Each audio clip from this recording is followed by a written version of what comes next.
I need to come clean about something. I know I'm looking really fashionable in my red t-shirt, but honestly, I'm wearing pajama pants and they're comfy. And it's also November 8th, so I'm over a week late to making my November TBR video. That's my bad. But for the first time ever on this channel, we're doing a TBR jar. Well, it's a goblet. I couldn't find a pretty jar, and this is like, I mean, look at this, come on. This rivals everybody else's TBR jars. And since I'm already late, I'm not gonna make you wait. I'm just gonna pull one out right now. Read a book with a person on the cover. I know the exact one I'm picking. It is kind of a cheat, but just because it's not the normal cover doesn't mean I can't choose it. I need to finish Queen of Shadows. I got about halfway through Queen of Shadows in October, and then I just was reading other books, so I didn't even stop because it wasn't good, because it's getting really good. With the Throne of Glass books, I often pause when I'm at a point where I can't be recording a lot of videos because I do daily reading vlog shorts, so I was just at a point where I couldn't record a bunch, and so I had to put it on pause. But my goal is to finish all of Throne of Glass by 2025, so I need to finish this book this month. And since these are the original covers, it has a person on there. This is not exactly how I picture her. In my mind, she's incredibly pale, but to be honest, I just kind of look at the fan art and ignore the cover person. Great TBR. Oh. Well, one fell out, so is that my pick then? Read a book with a red cover. Okay, let me gather my options. This one, this one, this one.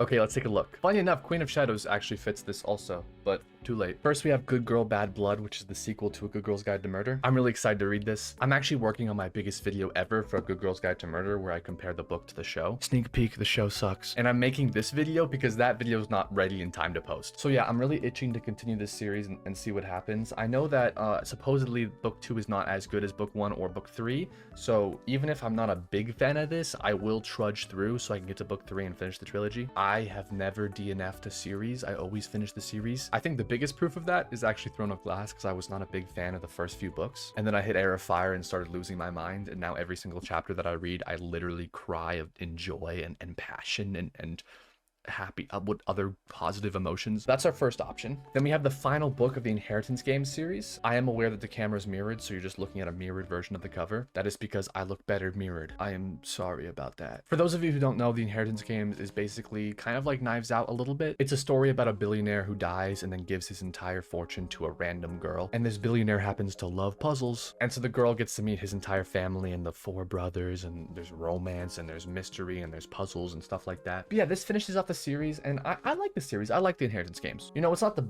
biggest, craziest, most mind-blowing young adult mystery ever. Like, I think A Good Girl's Guide to Murder is better, but it's also, that's a murder mystery. This isn't really a murder mystery, but the characters are charming, and I really do enjoy it, and I do want to see how the story ends. And I've heard that the Brothers Hawthorne is supposed to be really good, and that takes place like after that. I think it's like a spin-off sequel type of thing, so this is another option. This next one's kind of pushing it for a red cover. Paper Towns by John Green. I stumbled upon this because last year I was taking a creative writing class, and they made me read The Fault in Our Stars as part of the course, and The Fault in Our Stars was a book that I avoided reading my entire life on purpose, but then my professor was like, hey, you gotta read this, and I'm not weak. I will not have my strength questioned. And so we were given a month to read The Fault in Our Stars, and I read it all in one night because I didn't want to suffer for an entire month, and I cried for like 4 days. And then I heard about Paper Towns, which is supposed to be not as painful, and the premise is a lot more interesting to me, to be honest. Like, a girl going missing and then him looking for her is really interesting, and kind of reminds me of some story ideas I've had in my head before. And also in school, I watched John Green's TED Talk that came out around the time he released this book, and it looks really good. It seems really interesting. So even though I'm not a really big contemporary person, I do want to read this book, because The Fault in Our Stars was really well written, as much as I regret consuming it into my brain. It's funny, actually, because I've been getting into contemporary mystery lately. I don't even remember what triggered it. Maybe it was the Inheritance Games, but I'm really liking these books. All right, 2 more. We could do The Last Wish, which is the first book in the Witcher series. I have this really pretty illustrated edition, but I have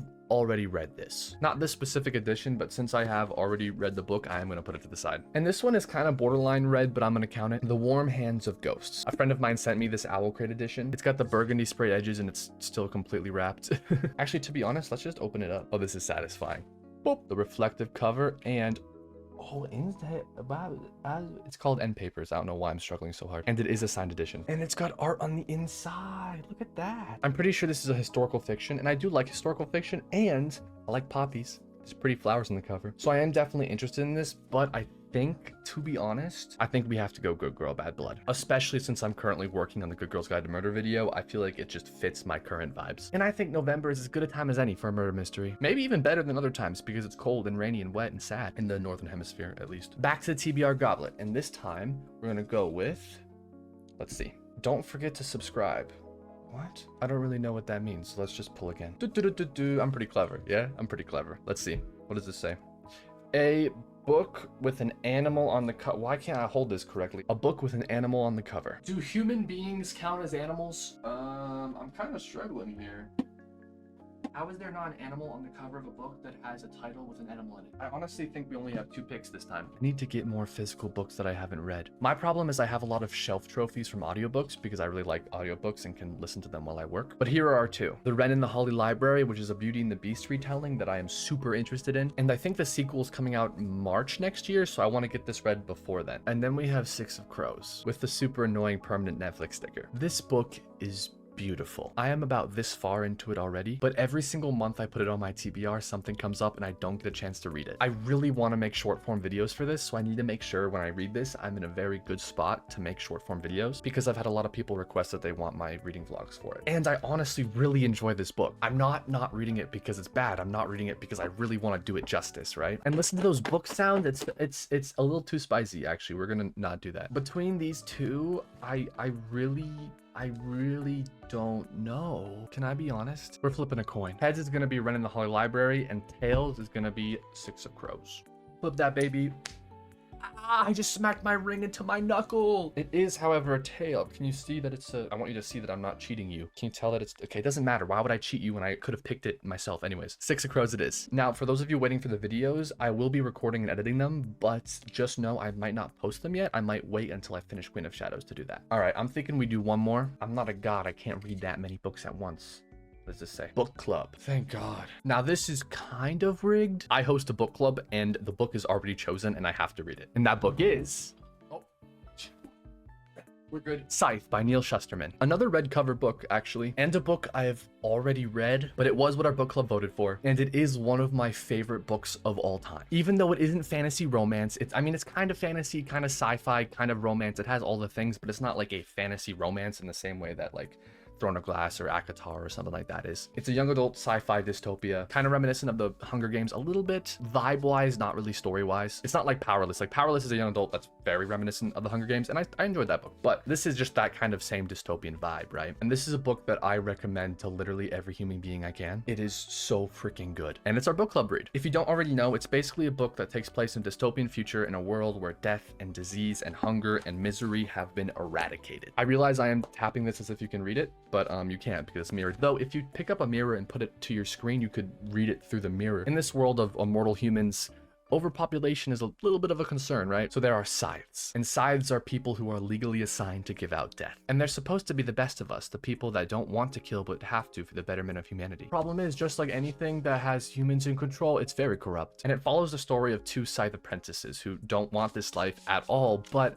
might end up being the best ones who've ever lived. And that sounds like an ad read, but I promise you, I want you to read it, so it's kind of an ad, but I'm not being paid for it. If you're interested in taking part in our community book club, you can tap up there or go into the description for the link to our Discord. Right now, we're doing weekly meetings on every single Friday, and then at the end of the month, I go live on Twitch, and we do a big discussion with a bunch of book-related events, and maybe an author interview again. I'm really hoping to interview Neil Shusterman. He just has to email me back and say yes. And if Friday doesn't work, I do think we're going to be changing it to Saturday for December, so keep that in mind. Okay, here are November's reads. And I have come to a very interesting realization. They're all red. I promise you, this was not planned.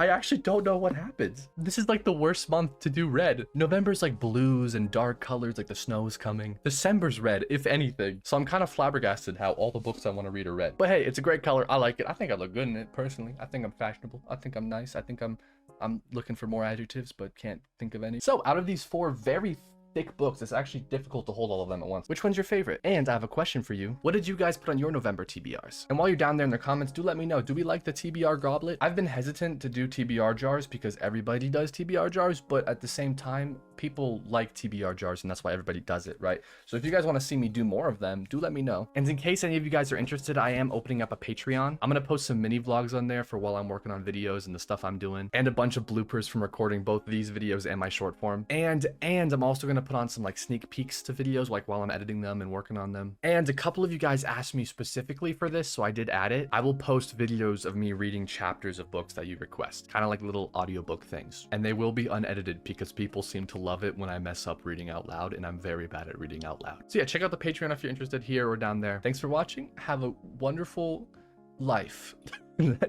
Have a great rest of your day, night, morning, whatever time of day it is for you. And until next time, deuces.